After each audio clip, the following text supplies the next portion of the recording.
Big herds of dinosaurs run through the forest. The temperature rises rapidly, and everything behind them begins to ignite. Some dinosaurs get stuck in swamps and can't get out. Pterodactyls fly over their heads as they try to avoid the blast wave that will soon cover the Earth. This event happened about 66 million years ago. It wiped out almost every living thing on Earth. Birds and flying dinosaurs were just about the only ones who could survive the most massive extinction event ever. Hey, don't blame me, I wasn't around then. Let's go down their evolutionary tree to look at the world's first bird, Archaeopteryx. It was about the size of a modern raven, but it looked like a small dinosaur with feathers. It had many small conical teeth, almost like alligators. It's because Archaeopteryx was closer to reptiles than to birds. However, its brain was 3 times larger than that of these reptiles. Although it had wings with feathers, it could hardly fly like modern birds. Its shoulder joints didn't allow it to lift its wings above its back, so it couldn't make a full wing beat. Most likely, Archaeopteryx was capable of gliding flights with small wing flaps. Evolution has led to more evolved species capable of full flight. Pterodactyls.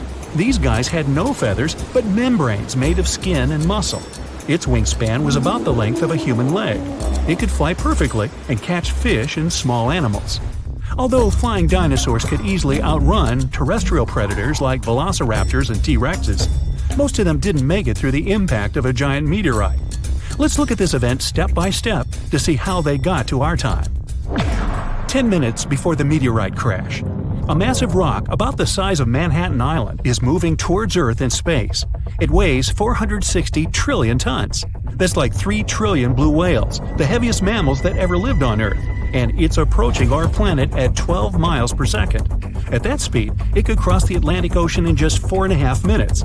That's twice as fast as our modern spacecraft could fly. 5 seconds before the meteorite crash. Ooh, this is getting tense. The Earth's gravitational force continues to pull the giant meteorite. It blows a hole in our atmosphere and creates a popping sound so loud you could hear it on the other side of our planet. All the animals on our planet wake up in a panic. They lift their heads up and see a huge rock that begins to burn through the air. Smaller fragments start to break away from the main meteorite. This fire is so bright that it shines almost like the sun. Flying dinosaurs and other ancestors of modern birds are the first to sense danger. They make a beeline to the sky and try to fly as far away from the impact site as possible to save their lives. The moment of impact. The colossal mass and velocity of the meteorite give it an enormous amount of energy. As soon as it touches the Earth, it causes an explosion of 150 trillion tons of TNT. The blast wave literally rips out chunks of our planet and throws them up. A huge wall of energy begins to move from the point of impact in all directions. It snatches the trees out with their roots and pushes them to the ground like dominoes. The shockwave completely wraps around our planet. This energy turns into heat. Everything around the impact site begins to ignite. Green jungles and trees turn into smoldering charcoal in seconds. The ground and rocks simply evaporate. The collision caused a massive earthquake. Some dinosaurs may have fallen into cracks that appeared in the ground. A strong earthquake caused a tsunami, with waves higher than the Empire State Building. Dinosaurs that weren't trapped in the burning forest were washed away by the enormous waves. The dinosaurs of North America tried to escape by running to the north, but the blast wave inevitably catches up with them. Flying dinosaurs have no problem with earthquakes or tsunamis. They fly high enough to avoid the giant waves, but they will have to contend with continuously falling meteorite debris. 5 minutes after the meteorite crash. A meteor shower of giant rock fragments continues to fall to Earth. Some meteorites were the size of a car, others were more like a large building. Ashes and dust rise into the air. Their temperature is so high that they melt and turn into liquid lava and then fall back to Earth, causing more fires. Meteor showers cause trouble for flying dinosaurs too. They have to maneuver and dodge the falling red-hot rocks. The high temperatures are a huge problem for them because it might make them lose feathers. With no feathers, they aren't able to fly. 10 hours after the meteorite crash. The dinosaurs continuously ran north all this time. They found themselves in unfamiliar territory with many swamps. Giant dinosaurs like T-Rexes have legs as long as an adult human's height. They have a chance to get through this terrain, but if they fell, they could never get back up. The smaller dinosaurs like Triceratops had short legs and couldn't go through the dense swamps. 1 month after the meteorite crash. 15 trillion tons of ash were ejected into our atmosphere. A dark cloud blocked the sun, and the Earth was immersed in complete darkness. Surviving plants couldn't feed on the sun's energy and stopped producing oxygen. Surviving dinosaurs could hardly breathe because of the lack of air and a large amount of dust. The lack of sunshine in the sky made phytoplankton disappear. Many marine animals were left without their only source of food. The dust and ashes in the atmosphere prevent our planet from getting heat from the sun, and the temperature here is beginning to drop. The place where the meteorite fell was rich in sulfur. This toxic acid evaporated at the time of the impact and formed in clouds. Now there are acid rains on Earth. Flying dinosaurs now have to hide from these rains. They have to stay in caves and can't go outside to get some food. So far, a large number of terrestrial and flying dinosaurs have survived. They come out to see the aftermath of the disaster.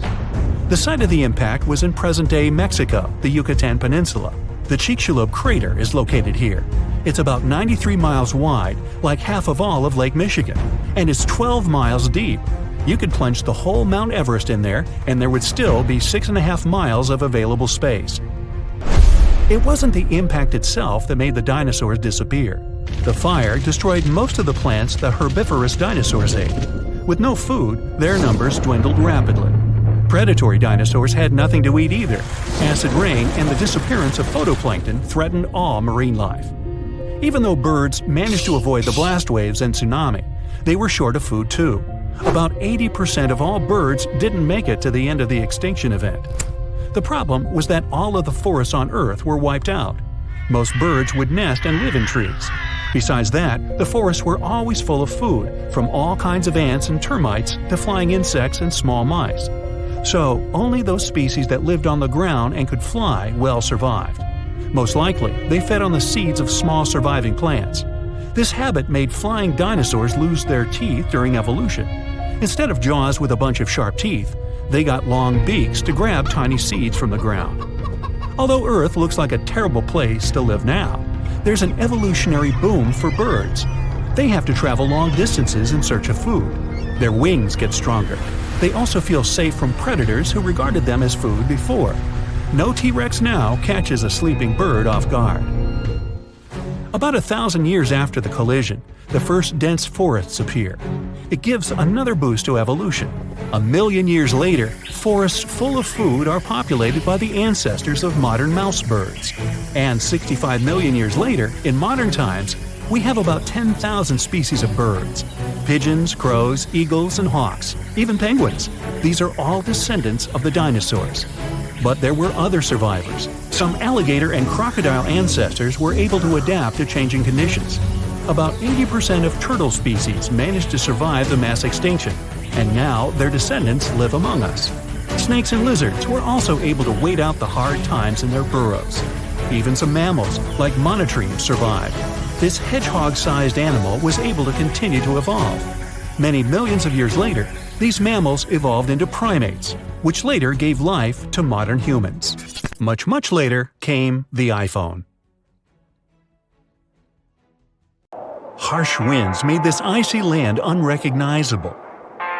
If you lived in Australia about 100 million years ago, you'd be wearing jackets and sweaters. But around 220 million years ago, this icebox of land was locked up in what used to be Pangaea. This supercontinent had Australia and Antarctica fused, including even South America and Africa. Scientists found out Australia was going solo at the same speed as your fingernails grow when it decided to cut ties with Antarctica. Before that, the Earth was just a giant floating ball of ice, and the sun wasn't as hot and fiery as today. You're walking along an icy path in the early Cretaceous period. You're looking for something to eat, but plant life is scarce. With no sunlight, there isn't any energy source for any edible vegetation, save for moss. So, finding a decent snack would be like bumping into a unicorn. You look around and find three-toed footprints leading to what looks like a frozen forest. You follow them, but still can't figure out who these prints belong to. You reach a dead end with the snow up to your knees and realize you're stuck. Suddenly, you hear some growling not far away. You look to your right and see a large theropod walking towards you. It's almost as tall as a giraffe and has razor-sharp teeth on its jaws. Ooh, lucky you. This dino is a carnivore and probably the CEO of the prehistoric meat-eating world. Scientists have discovered at least 15 other dinosaur species, including a 22-foot-long polar carnivore and a smaller predator that could easily run away from its larger mates. You try to swim through the thick snow as the beast with those large teeth is making its way to you. Good thing some trees don't let it move quickly enough. You manage to find a good rhythm, lift each leg above your waist, and make it out in time. As it gets closer to you, you make it through the snow and duck between some bare trees. Whew. You were lucky this time, but it'll be back for you. Fossils of plants and leaves show that back in those days, Antarctica wasn't as chilly as it is today, and the same goes for its northern counterpart, Alaska. Still, living between 70 to 100 million years ago wasn't that comfortable. The T-Rex was the undisputed king of the dinosaurs. Scientists found bones and fossils from dry places like Montana and Texas, but they were shocked when they found T-Rex fossils in Alaska. There were also fossils of horned, long-necked, and feathery dinosaurs in the Arctic region. Even though the T-Rex was an apex predator, it wasn't as fast as you would expect, but its size was enough to make you run for your life. One of the T-Rex's favorite meals was a duck-billed dino as big as an elephant called the Edmontosaurus, which dwelled in frosty areas. These creatures were probably slow migrators and wouldn't have been able to find any shelter to live through the harsh conditions. Their jaws show they were plant eaters and had to find some greens to munch on wherever they went. They were constantly on the move since they strolled rather than ran. Scientists claim they would walk at an incredibly slow speed of around 1 mile per hour. Even a tortoise could outrun them. If you were a dinosaur during those days, then you'd face one of the most challenging decisions of your life. Live with mom and dad or get your own place. No, actually, the choice was to stay for the winter or flee. The dinos that remained in the frosty lands made nests and stayed for the whole year. Some scientists debate whether these polar dinosaurs were warm-blooded or cold-blooded. Mammals and birds have internal mechanisms to keep warm, like using their muscles and metabolism.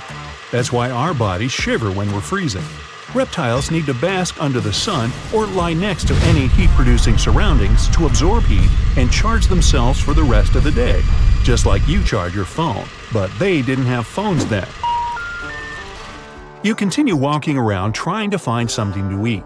Your stomach is growling and you feel you're getting weaker. The wind picks up and throws some snow at you. Good thing you're wearing a thick coat and some proper leg wear.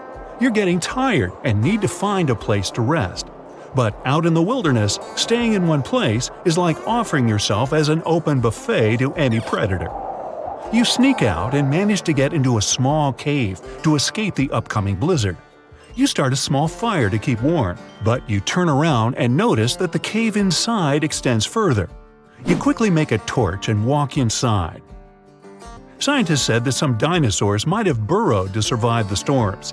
They found some structures in southern Australia that resembled a habitat for burrowing creatures around 100 million years ago. After walking for hours, you finally reach the other end of the cave. But this time the weather is a lot better and the sky is crystal clear. You notice small footprints leading to the river. Strangely, there's no icy crust on the water, so you cup your hands and take a few quick gulps. Suddenly, a large shadow looms over you. You turn around and see a huge feathery dinosaur with bulging eyes. It kinda looks and moves like a velociraptor, and it's looking straight at you as if you were its snack. You get up slowly. You know you can't outrun it, so you have no choice but to fight it off. But then another figure appears nearby. A small herbivore called the Leolinacera, walking on two legs with a long tail, pops up and takes a sip from the river. The carnivore's attention has shifted towards it, and it forgets about you. Out of nowhere, a giant theropod rushes in from behind the frozen forest and chases them. You run back to where the cave was, trying not to get spotted. Humans weren't in the script then. 7 million years ago, Homo sapiens split from apes, becoming a fully independent species around 200 to 300,000 years ago. Neanderthals also thrived. While Homo sapiens were living and thriving in Africa, Neanderthals were migrating to parts of Europe and Asia and were the first humans to live through an ice age. Scientists claim that Neanderthals couldn't compete with Homo sapiens and slowly disappeared. Some of them integrated with Homo sapiens.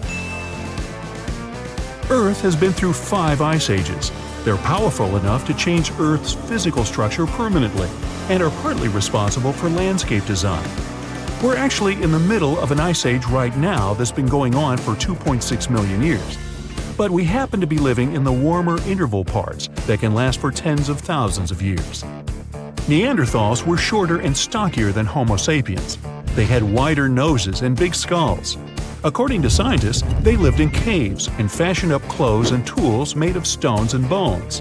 They also had flat teeth on their jaws for gnawing and chewing, just like Homo sapiens. Ice ages played an essential role for Homo sapiens to adapt and survive. In their caves, they were able to draw scenes of hunting and gathering, and were the first ones to harness the power of fire for warmth, protection, light, and cooking. They also used an advanced system of sewing clothes, using bone needles and animal skins to make thick coats to warm themselves up. Ah, those were the days, huh?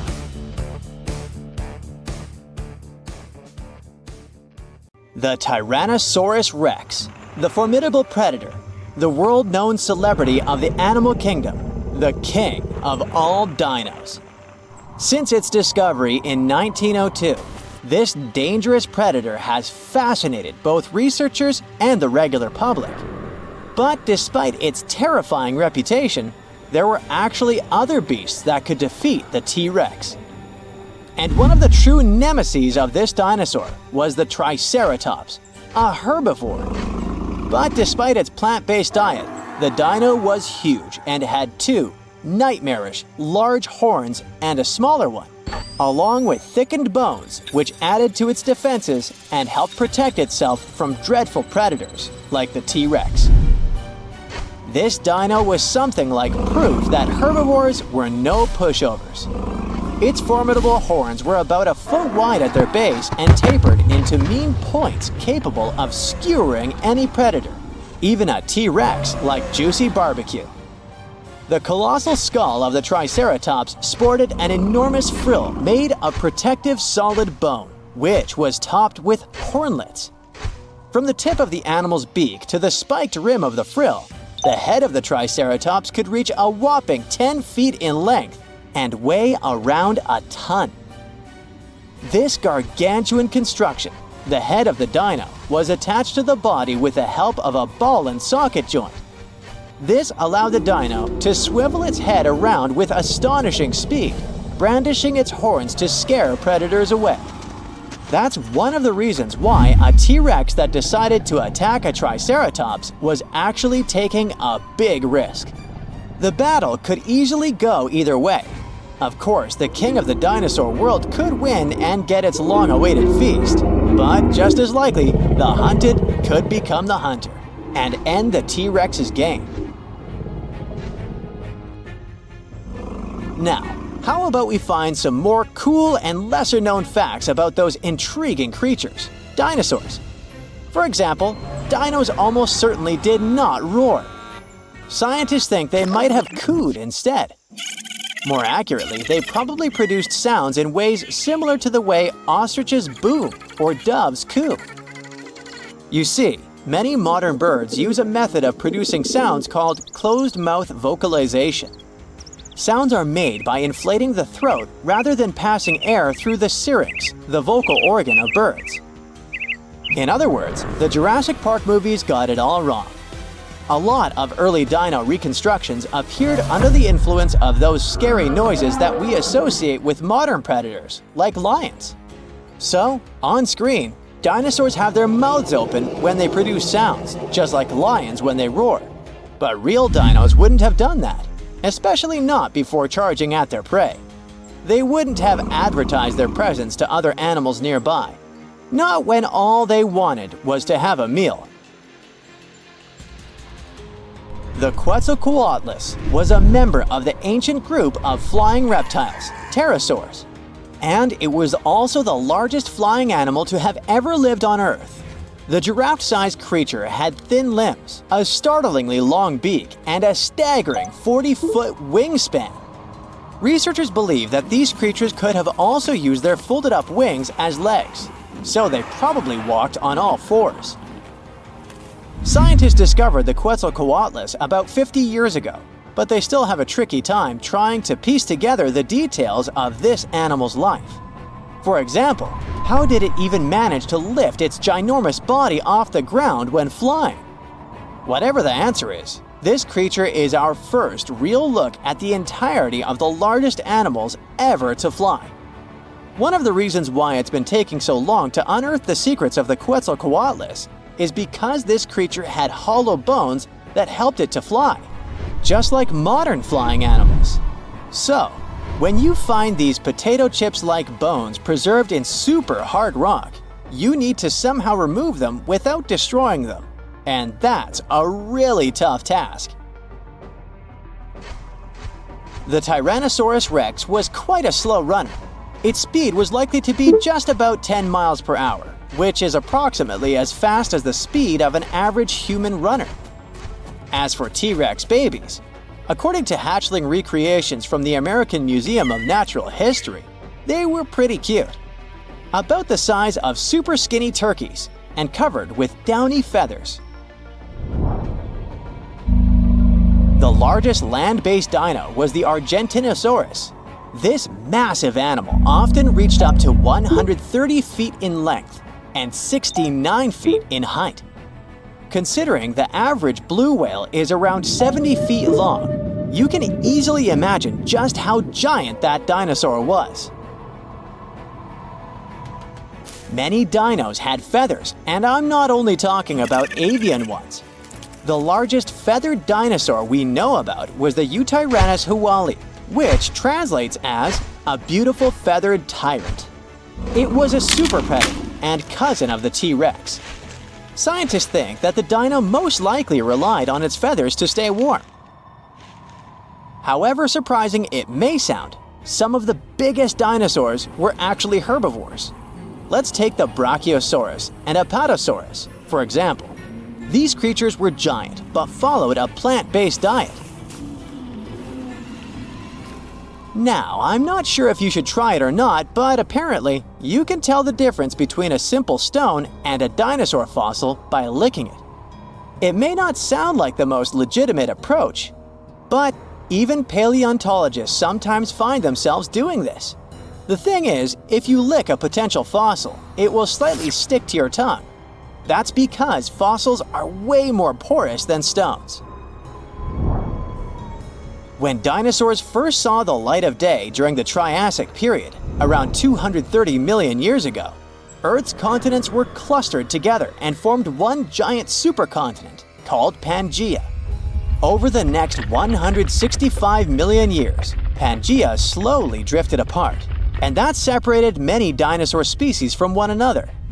And still, most of the world's dinosaur fossils are found in three places: the high-altitude Badlands of China, North America, and Argentina have the largest amount of fossils, or at least easily accessible ones.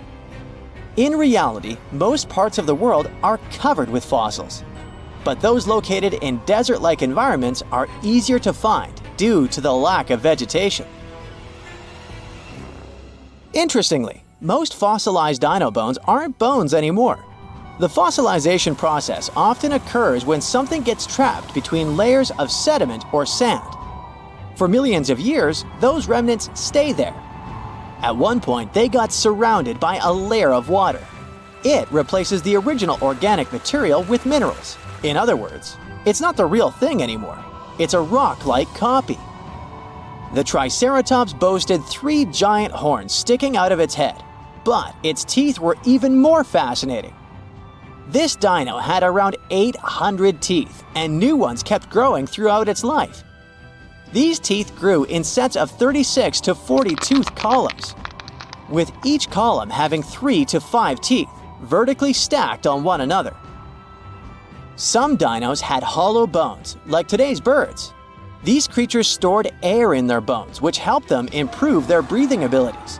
It made these dinosaurs lighter on their feet and allowed them to breathe much more efficiently. The Nigersaurus replaced its teeth every 2 weeks. This unique creature had rows and rows of teeth in reserve.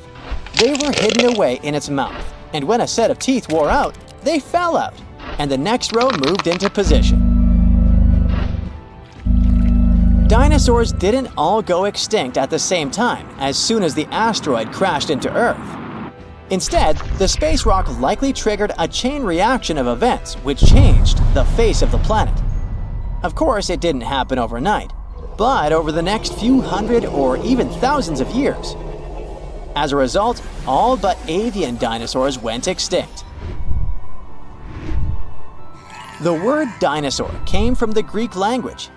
Deinos means terrible, and sauros means lizard. So basically, dinosaur can be translated to terrible lizard. You may object that not all dinosaurs were terrifying predators.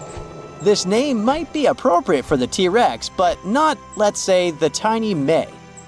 Rumor has it that when Sir Richard Owen, an English biologist, came up with the name for dinosaurs, he used the word terrible in a different sense. He described those ancient creatures as fearfully great, as in far larger in size than any previously discovered reptiles.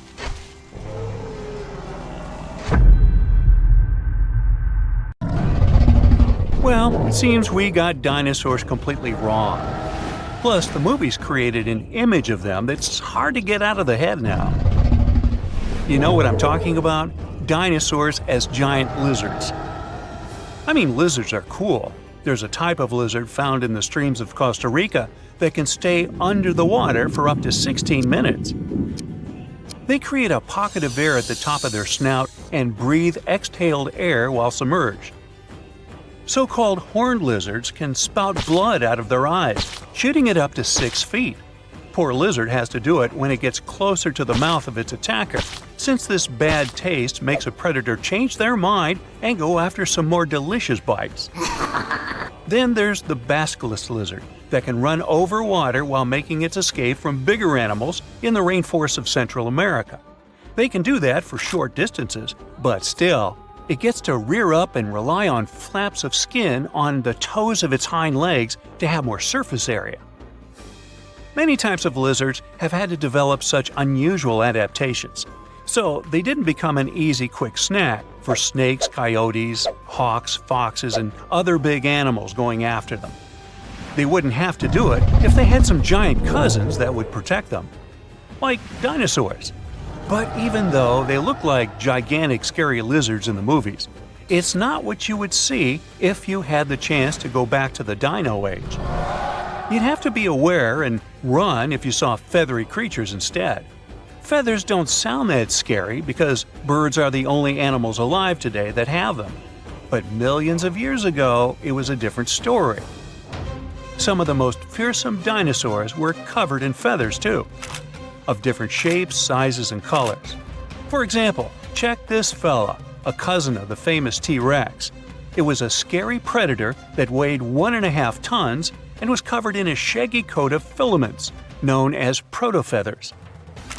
These feathers were not used for flying, but to stay warm or attract mates. Or take a velociraptor, for example.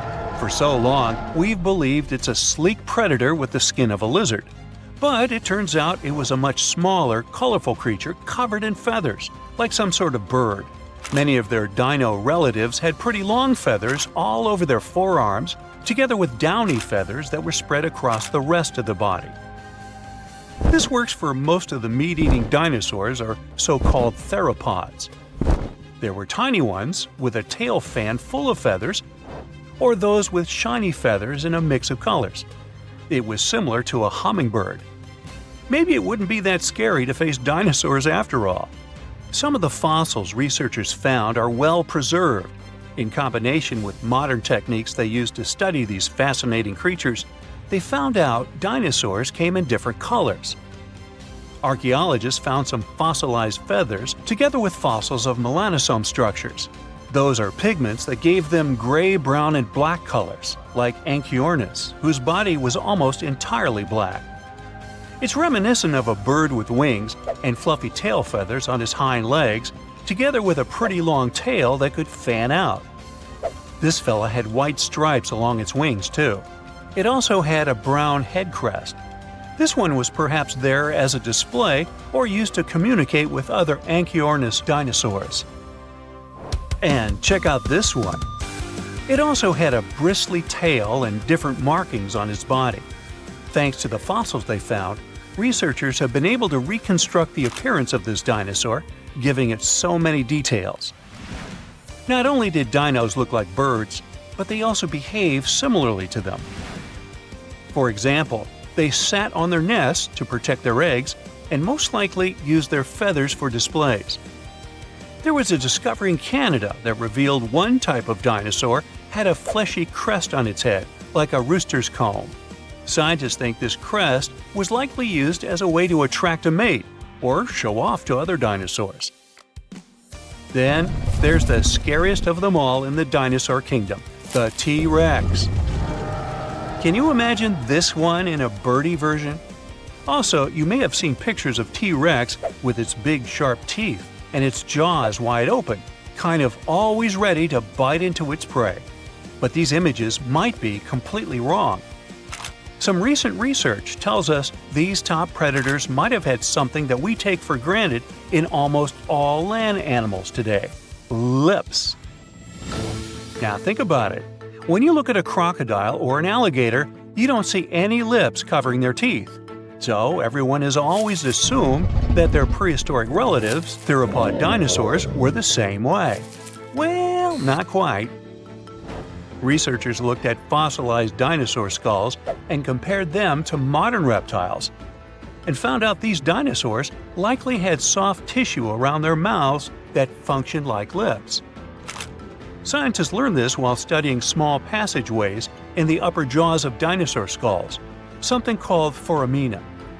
Foramina allows blood vessels and nerves to reach the soft tissues around the mouth. In lipped reptiles like lizards, these foramina are arranged in a line along the edge of the jaw near the teeth. Scientists examine the enamel of the teeth too. When enamel dries out, it wears down more easily. The researchers found that the side of alligator teeth that is continuously exposed erodes more like the wetter side facing the inside of the mouth. However, in theropods like T-Rex, the teeth have an even wear pattern.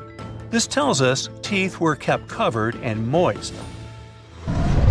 Based on this, scientists believe theropods with long, sharp teeth, like T-Rex, could also close their mouths with their teeth inside.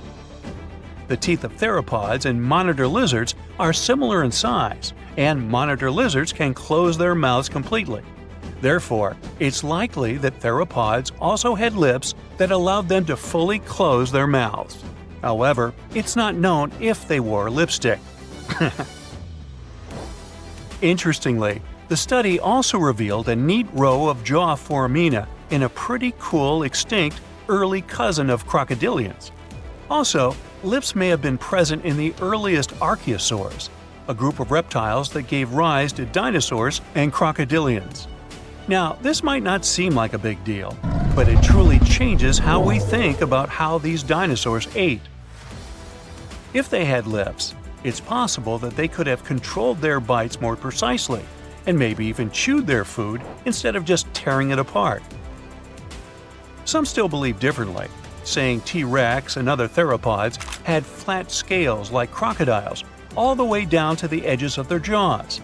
So I guess the mystery of dinosaur lips continues. Now you might be wondering, did sauropod dinosaurs like the titanosaur have feathers too? Some scientists believe all dinosaurs, including sauropods, had feathers. Just as you can see all mammals have at least some hair. But big mammals like elephants have limited hair. So it's possible that sauropods didn't have many feathers. Since feathers are something you'll stumble upon in a fossilized shape, the chances of finding those of sauropods or similar dinosaurs are definitely lower. Plus, there's a chance big dinosaurs that lived in warm weather didn't have feathers at all. Many of these feathered dinosaur fossils have been found in China. These fossils have helped us understand the transition from feathered dinosaurs to birds. Because birds could be the only animals that survived and are around today that are directly related to dinosaurs. Ooh, I wonder what happened here. It could be that some kinds of theropods started hiding in trees more while searching for food and protection, so their bodies evolved to become even smaller to survive harsh conditions and dangerous predators lurking after them. But still, it's a transition from the most incredible predator the animal kingdom has seen to squawking chickens. Talk about how evolution mostly moves animals forward. Hey, stop it! I didn't mean it. So, let's consider velociraptors as pets. Yeah, walking your dino in the park, playing fetch, and we probably could have it now if it hadn't been for those pesky asteroids. To be fair, we ended up with mammals, which, let's face it, it was a pretty solid trade. But here's the big question. Why didn't reptiles make a grand comeback? Why did mammals rise instead?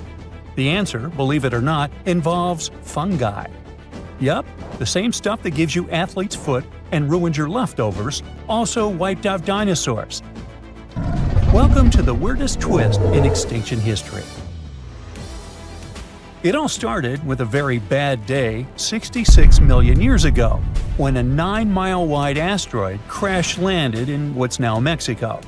The space rock was moving so fast that it vaporized on impact, punching out a crater 10 times its own size. Now, if you remember anything from your physics class, and no judgment if you don't, high speed means high energy. And that energy turned into a blast wave and heat so intense it could have cooked anything in the area instantly. And it didn't stop there. Tiny molten rock beads rained down globally, generating radiation equivalent to 20 million megatons. Forests caught fire, wildfires raged across continents, and the sky filled with soot and sulfuric acid. Earth turned into a planetary air fryer. Then came the blackout. With all that debris in the atmosphere, half of the sunlight couldn't reach the surface, making sea surface temperature drop by 13 degrees Fahrenheit. Within just a few weeks, the planet entered a literal impact winter. There was no sunlight for at least 2 years, and Earth experienced a 15-year-long climate collapse while the dust slowly cleared. 75% of all animal species completely disappeared. Those that survived the initial blast faced tsunamis, starvation, and the collapse of entire food chains. If you were a big animal, say over 55 pounds, your chances were basically zero. And if you were a plant, forget about it. No sunlight means no photosynthesis. And that means no plankton, no trees, no grass, and eventually no herbivores, which means no carnivores either. It was a domino effect straight into extinction. The Earth became a cold, dark graveyard. But there was one organism that looked around and said, yeah, this is perfect. And it was fungi. Now, fungi thrive in moist, dark, and decaying environments. Like a world blanketed in ash full of dead trees and rotting animals. With no sunlight and plummeting temperatures, fungi had a once-in-a-lifetime chance to take over. And they did. Fossil records show widespread fungal contamination in the period after the impact. It was a global fungal bloom, like the moldy icing on an apocalyptic cake. Now, this was great news for fungi, but terrible news for reptiles. See, fungi aren't just harmless mushrooms. Many are pathogens, and they love cold-blooded creatures. Reptiles, including some of the dinosaurs that survived, were ectothermic. This means that they relied on external heat sources to warm their bodies. In a normal situation, a nice sunny rock would do the trick. Bask in the sun, raise your internal temperature, and fight off infections. It's like an induced fever, because, unlike mammals, like me, their bodies don't do it for them. And yes, I'm a mammal too. But, there was no sun, remember? And a cold reptile is a sluggish reptile. Their metabolism slows down, which might sound like a good thing because it means they can survive on less food and oxygen. But in this new hostile world, it was a disaster. They had less energy to move, less energy to hunt, and couldn't even digest food properly. Their bodies were colder, weaker, and easier for fungi to invade. Reptile reproduction was hit hard too. Most reptiles lay eggs, which are usually buried in the soil or left in hidden nests. But with the soil now damp, cold, and riddled with fungal spores, those eggs became easy targets. Spores penetrated the thin egg shells, destroying the embryos before they could hatch. So not only were adult reptiles struggling to fight infections, but their future generations were being wiped out in the nest. This vulnerability isn't just ancient history. We still see reptiles and amphibians struggling with fungi today. There's a type of fungi, hey, you try to pronounce this, that decimated frog populations. And reptiles in colder or poorly maintained environments have to deal with fungal skin infections. Which brings us to the protagonists of the era, mammals. At the time of the impact, mammals were tiny scrappy creatures about the size of a rat. But they had a secret weapon, actually several. First off, mammals are warm-blooded, something scientists call endothermic. They produce their own body heat, and that alone gives them a major edge, because most fungi can't tolerate temperatures above 98.6 Fahrenheit. So, while reptiles were freezing and being turned into fungal buffets, mammals were literally too hot to handle. Their warm bodies acted like natural shields against infection. And then there's reproduction. Mammals carry their young inside their bodies. This means that their developing babies were safe and warm, insulated from the hostile external environment, instead of being exposed to the unfriendly world, protected just by a fragile shell. No eggs? No problem. Their metabolism was another secret weapon. Their fast-burning energy systems let them move more, hunt more, and eat more. And because they were small, they didn't need a lot of food. And here's the cool part. Mammals probably ate fungi. Yep, the same organisms ruining the lives of reptiles. And this fungal diet might have helped them boost their immune systems, giving them an evolutionary edge. Over generations, this resistance was passed down, which explains why fungal infections mostly give us an annoying rash, but still wreaks havoc among reptiles. Of course, not all dinos were cold-blooded. In fact, some massive creatures, like the T-Rex, were warm-blooded. But, warm-blooded or not, their size worked against them. You know, giants need giant meals, and in the post-impact world, those meals didn't exist. Being warm-blooded helps, sure, but not when you're too big to feed. Small dinosaurs, however, were a different story. Some survived, and we call them birds. Their small size meant they were lighter and needed less food, and their feathers helped with insulation. Being able to fly was also a flex, since they could reach food in higher places. Their beaks and guts were adapted for flexible diets, and bigger dinos were definitely picky eaters. Evolution did its thing, and the line between birds and dinos blurred forever. The same survival playbook worked for mammals. Small size? Check. Safe reproduction? Check. Versatile diets? Double check. While the rest of the world was on pause, mammals scurried through the underbrush, dodging disaster and waiting for the dust to settle. And then it did. The sun eventually came back. Plants started growing again. Life rebooted. But this time, the stage was different, with big reptiles mostly gone. No more towering predators, no more thundering herds of horned beasts. Mammals had room to stretch, and they did. They grew fast, but not too fast.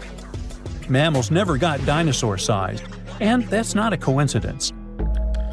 Large herbivores today, like elephants, have it easy since their food doesn't run away from them. But large predators are rare for a good reason. Hunting is hard. Your prey sees you coming, so you can't be a big, tall dummy running around. Besides, you need energy to chase, stamina to fight, and a metabolism to match. And you know how that worked out for dinos. Not to mention, mammal bones aren't built like dinosaur bones. The latter had hollow structures, even air sacs, to support their size. But if you stack too much weight on a mammal's bone, it'll snap. Nature has limits, and mammals have learned to work within them.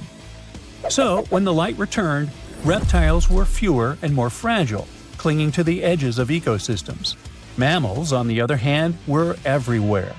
Before the asteroid, dinosaurs kept mammals small, and mammals, well, they didn't get much say about that. But now, with the giants gone, mammals could finally level up. And fungi? Well, they stuck around too.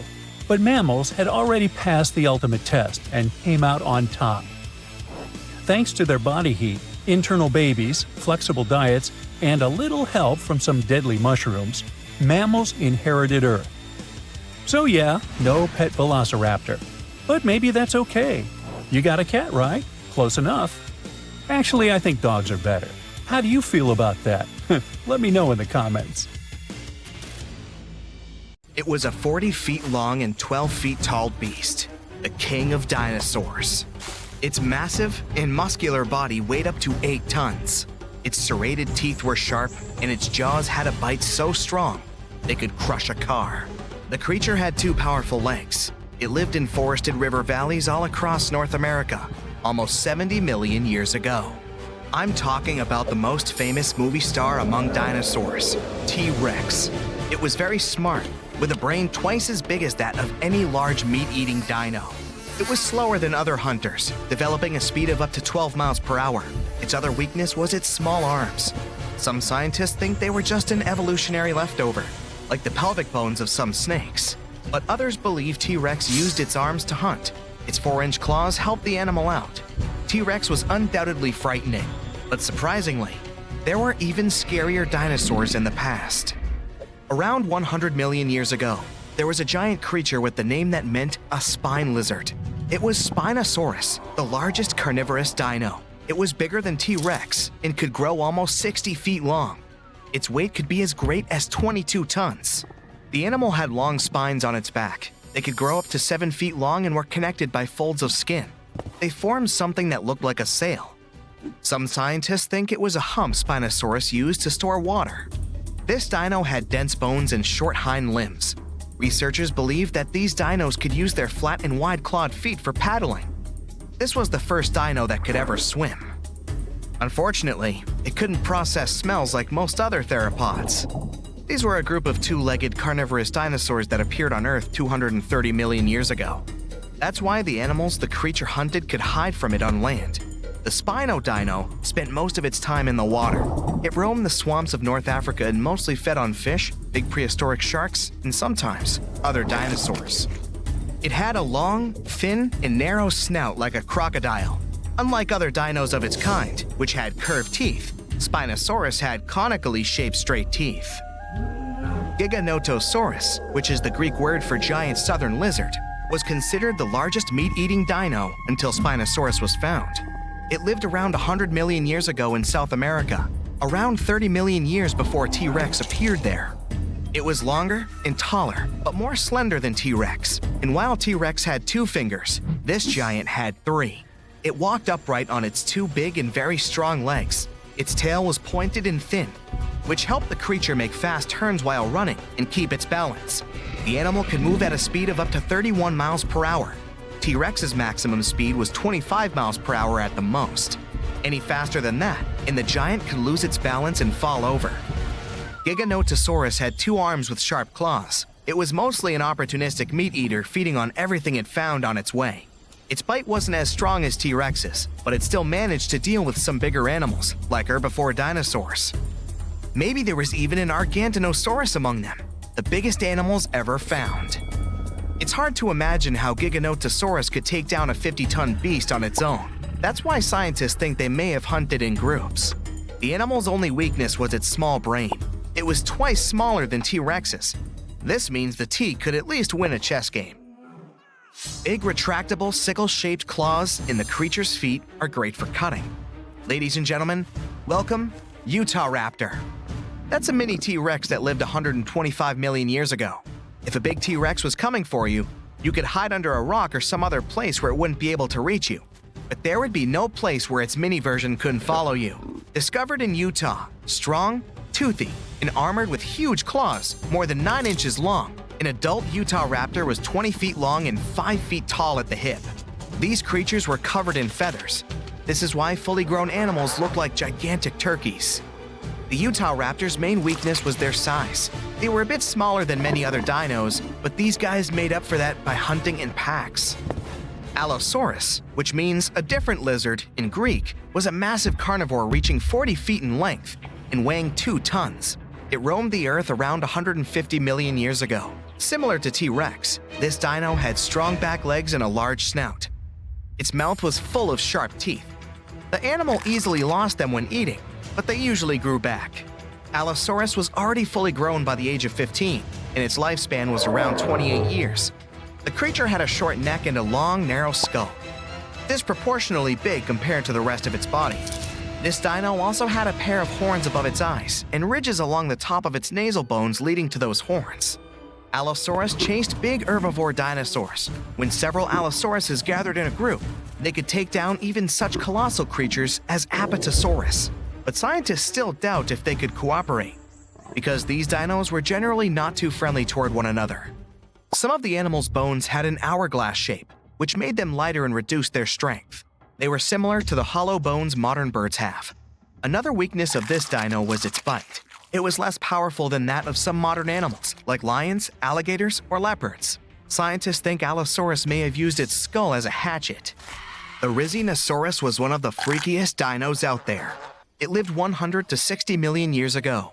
It had a very small head and bizarre feet with 4 toes, unlike their ancestors that had 3. Its body was covered with feathers. This weirdo had the longest claws scientists have ever recorded. They were 3 feet long each. These claws were curved and sharp. The dino used them to collect plants for lunch. Scientists are still not sure if this creature was a herbivore or carnivore, or both. The dino had a long neck. There were no teeth in its upper jaw. Its wrist bones were like the ones modern birds have. The Rhizinosaurus might have evolved from a meat-eating to plant-eating animal throughout time. Unfortunately, in comparison with meat-eaters, herbivore dinosaurs were much weaker, and still, those claws could make its enemies think twice. High-spined lizard, or a Crocanthosaurus, lived 110 million years ago. It was 2 feet shorter than T-Rex but had a similar body structure. Like T-Rexes, these creatures often went after bigger and more challenging animals. For example, with those backbones so hard, it seemed as if they were carrying a giant turtle shell, like Ankylosaur. The high-spined lizard was very territorial. It had a brain shaped like the letter S and an excellent sense of smell. What made a Crocanthosaurus vulnerable was its small arms. And still, the creature used them to hunt other animals surprisingly well. The dino pulled its catch close to its torso, which was like a hug you wouldn't be able to escape from. Diplodocus lived 150 million years ago. The 90-foot-long creature was possibly the longest dinosaur ever. Its tail, which could reach 46 feet in length, was the longest tail of any animal ever. And its neck was more than 20 feet long. The underside of the dino's tail had 2 rows of bones, which made the creature even stronger and more mobile. Diplodocus didn't look scary, long-necked, gentle, peacefully munching on plants, until it used its tail like a whip, making even the scariest meat-eaters back away. This tail was the center of the dino's mass, which was why Diplodocus could move very quickly. Scientists first thought, this is a lizard-like animal, but its posture was more like that of an elephant. Plus, Diplodocus had nasal openings on its forehead. The dino's weakness was its small teeth and weak force bite. Quetzalcoatlus was the biggest flying animal ever. It lived 70 million years ago and controlled the skies of North America. It was a toothy, pin-headed creature with a blunt snout. It was as tall as a giraffe and weighed 550 pounds. Quetzalcoatlus had a small torso and long neck and legs. Its wings were short compared to the rest of its body, but still long enough to stretch for 40 feet. Scientists think this animal could fly at a speed of up to 80 miles per hour and travel 400 miles in a day. This dino was weaker than, let's say, T-Rex or most other carnivores of that time, but it had powerful muscles, which helped the animal rise into the air in the blink of an eye.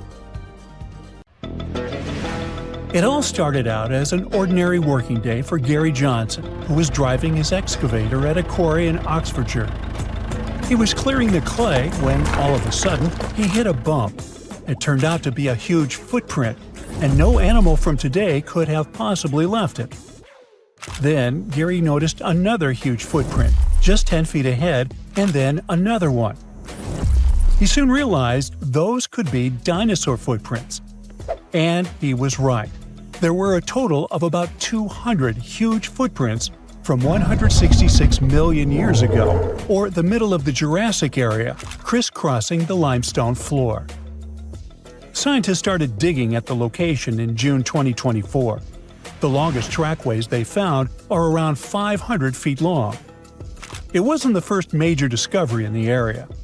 Back in 1997, they found 40 dinosaur tracks nearby while digging in a limestone quarry. This time, the team took 20,000 photos of the new prints and made 3D models using flying drones. In total, there were 5 pathways at that site. 4 of them were made by sauropods, which were huge plant-eating dinosaurs that walked on all 4 legs. Their footprints kind of look like giant elephant prints, only way bigger, because these dinos could grow up to 60 feet long, about 2 times as long as a London bus.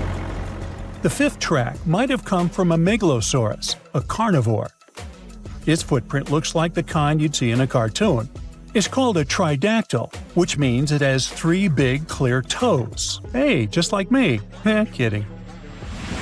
Unlike previous dinos, these guys could walk and even run on there too. Back then, the area they lived in was like a warm, shallow lagoon, and these dinosaurs squished through the mud, leaving their footprints behind. The footprints can help us learn how fast the dinosaurs moved, how they walked, how big they were, and what kind of environment they lived in. You can't learn all that from bone fossil records, which makes this discovery super important. Scientists think that a big storm helped save the prints in such great condition. It could have dumped a lot of mud on top of them, keeping them safe from being washed away. Just several months after the Oxfordshire discovery, scientists found over 260 matching dinosaur footprints more than 3,700 miles apart on different continents, in Brazil and in Cameroon. When they studied these prints, they realized they were about the same age and shape and came from the same type of land and plate tectonic contexts.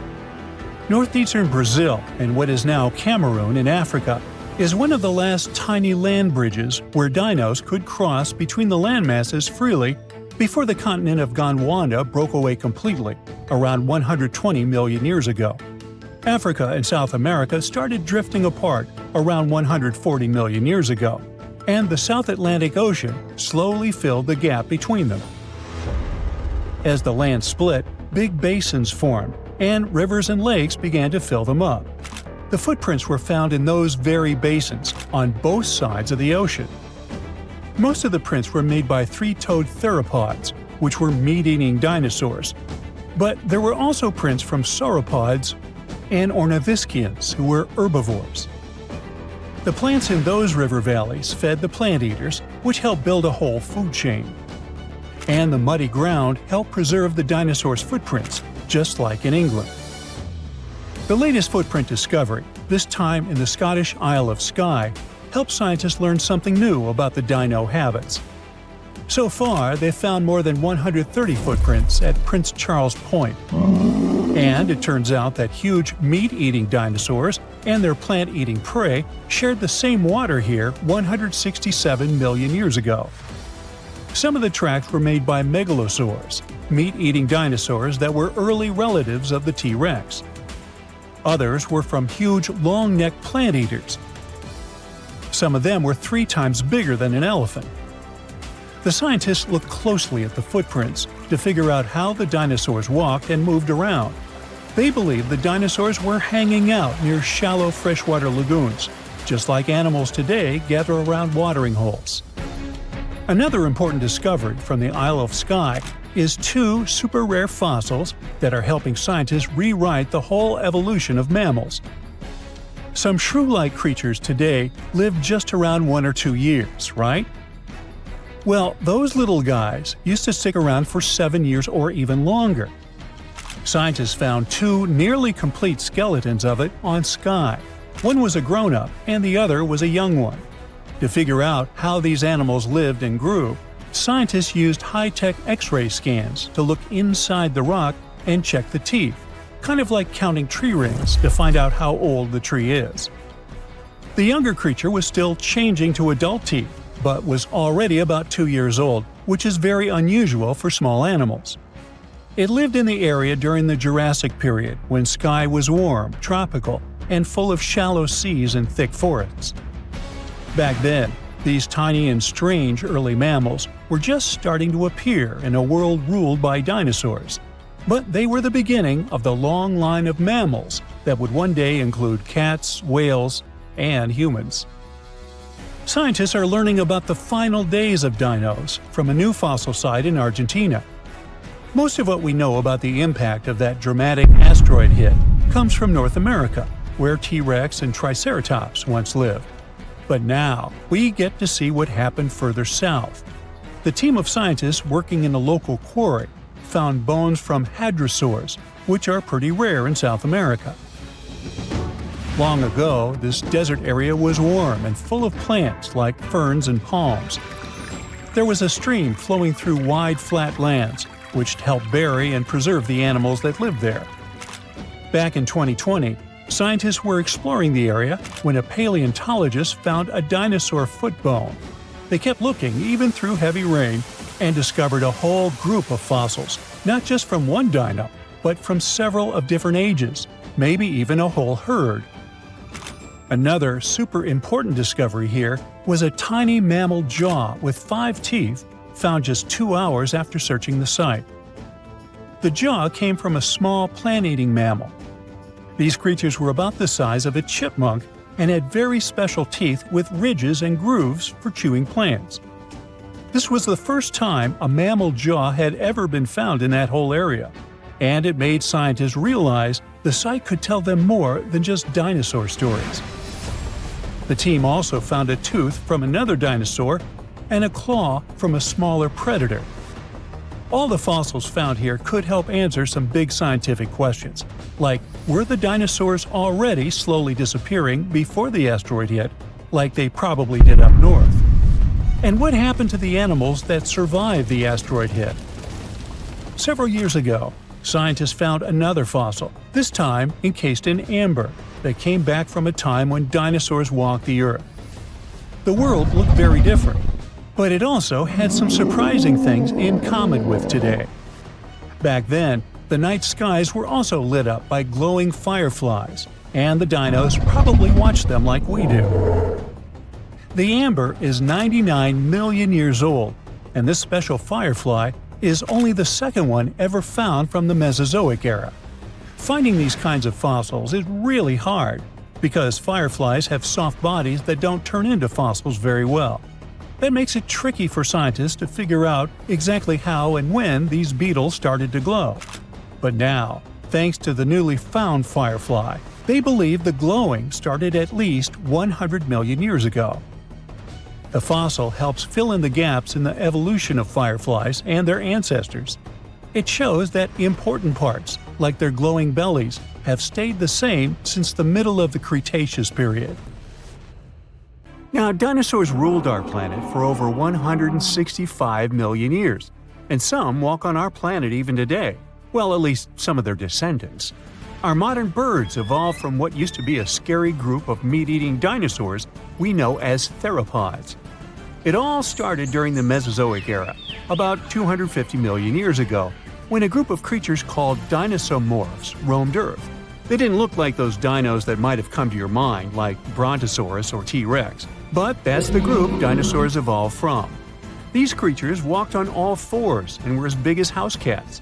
They didn't look as friendly though, considering they were more like weird lizards with long, thin limbs. As you'd expect, this group wasn't exactly at the top of the food chain, but they were really fast and agile, which helped them survive.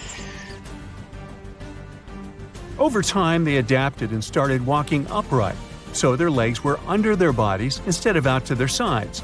And over time, dinosaurs started growing long tails and bigger leg muscles. Their necks became stronger to support the new position they were in, And they even got extra hip bones that helped them move faster and more efficiently. That's when dinosaurs came on the scene, somewhere between 240 and 230 million years ago. Their name comes from the word dinosauria, which means terrible lizard. The oldest dinosaur fossils belong to these fellas that lived in Argentina. This one is even older, but we're still not sure if it's a real dinosaur or its relative, dinosaur morph. Now, considering the size of their ancestors, dinosaurs weren't large at the beginning, more like dogs or horses. There weren't many species back then, so if you could go back to that time, you'd see a bunch of reptiles walking around on two legs. But as time went by, they adjusted to different environments, and we got more interesting groups. For example, small and fast predators, like this guy. They all fall into the category of archosaurs, a group that also includes pterosaurs. Yup, their name may not imply it, but these are not dinosaurs. As some dinosaur morphs evolved into dinosaurs, they got certain advantages, like arms. They could do much more thanks to that. Some could catch prey using their hands. Others could grasp branches. Now, the freedom they got by moving their arms later helped some of them evolve into birds and start flying. Dinosaurs were probably warm-blooded. It means they could stay active all the time. They didn't depend on the conditions around them like, for example, reptiles do. The latter are cold-blooded, and they have to rely on their surroundings to regulate their body temperature. Dinosaurs didn't rule the animal kingdom for the first tens of millions of years of their existence either. Crocs were at the top of the food chain back then. Then the Jurassic period hit, and new kinds of dinosaurs showed up, like those giant plant-eating dinosaurs, for example, sauropods. You know them, dinos with long tails and necks that could eat plants at different heights, such as Brachiosaurus. Allosaurus is another famous dino from that time you will probably recognize. Spikes on the tail, bony plates on the back, you know, good old Stegosaurus. The Jurassic period was that time when dinosaurs started to get bigger and bigger. Then the Cretaceous period came along, and finally these magnificent beasts reached the peak of their fame. That was the time when the mighty T-Rex took the throne and got to the top of the food chain. T-Rex probably lived around 28 years, but it reached adult size really fast. Now, it wasn't easy to survive back then. T-Rex falls into the category of tyrannosaurs, and scientists have found out those fellas were fierce even when they were at a pretty young age. They discovered a fossil of a teenage tyrannosaur that was 75 million years old, and it had two baby dinosaurs inside its stomach. They realized that when tyrannosaurs were at a young age, they went for small dinosaurs, such as these guys, their dino cousins. As they grew older, they started taking on bigger challenges, like those peaceful giant dinosaurs that like to hang out with their group and eat plants. But large predators weren't the only ones that would have made you shiver with fear. That was also the time when fast and smart creatures called velociraptors show up. They weren't some scaly dinosaurs that would catch their prey using those claws in the shape of sickles, like shown in the movies. Their bodies were covered in feathers, and they would grow up to 100 pounds, which is about the size of a wolf. And to bust one more myth, they didn't hunt in packs. Velociraptors probably preferred to hunt solo and use their claws not to slash their prey, but to clutch it. T-Rex and Velociraptor fall into the group called theropods. We mentioned them at the beginning, the creatures today's birds evolved from. But even though velociraptors were covered with feathers, they still couldn't fly. Their wishbones weren't shaped in a way to support flying, and their arms were too short. Maybe it was better that way because during the Cretaceous period, flying dinosaurs called pterodons were the ones that took over the skies. Things had been going really great for dinosaurs until one unfortunate day 66 million years ago when an asteroid hit our planet. It's not that the asteroid itself erased all the dinosaurs right away, but it caused changes in the environment, which made it way harder to survive. At that time, about 75% of animals living on our planet went extinct. The asteroid was really big. When it hit Earth, it created a giant crater in the Yucatan Peninsula and sent a lot of debris into the atmosphere, which blocked the sun right away. For months, dense clouds of dust blocked sunlight. Our home planet was darker and colder than before, which wasn't good for plants. Creatures that ate plants couldn't survive those changes either. So it all turned into a chain reaction when most of the ecosystem collapsed. When the dust finally cleared, all those greenhouse gases that had formed after the impact made temperatures go way higher than they had been in a really short period of time. All land animals that weighed more than 55 pounds were gone. But not everything disappeared. There were fewer plants, but they were less affected than animals, all because their pollen and seeds can survive really messed up conditions for a longer time. So, what we have today is basically the seeds we were left with back then. After the asteroid hit, flowering plants dominated our planet. All non-bird dinosaurs went extinct too. Some species survived as birds. At first, those brave survivors were small, but later, birds evolved to bigger sizes. Now, there's a study that says that if the asteroid had slammed into some other spot on Earth, the fate of many creatures and plants would have been very different. If the rock had fallen maybe a couple of minutes later, it would have hit deeper waters. Less rock would have vaporized and risen to block out the warmth and light coming from the sun. In that scenario, we'd probably still have dinosaurs around. For example, Triceratops was one of the last dinos that had nothing in common with birds. If the asteroid had missed our planet, we would see some of them still roaming around, but since evolution never rests, maybe in a little bit different form.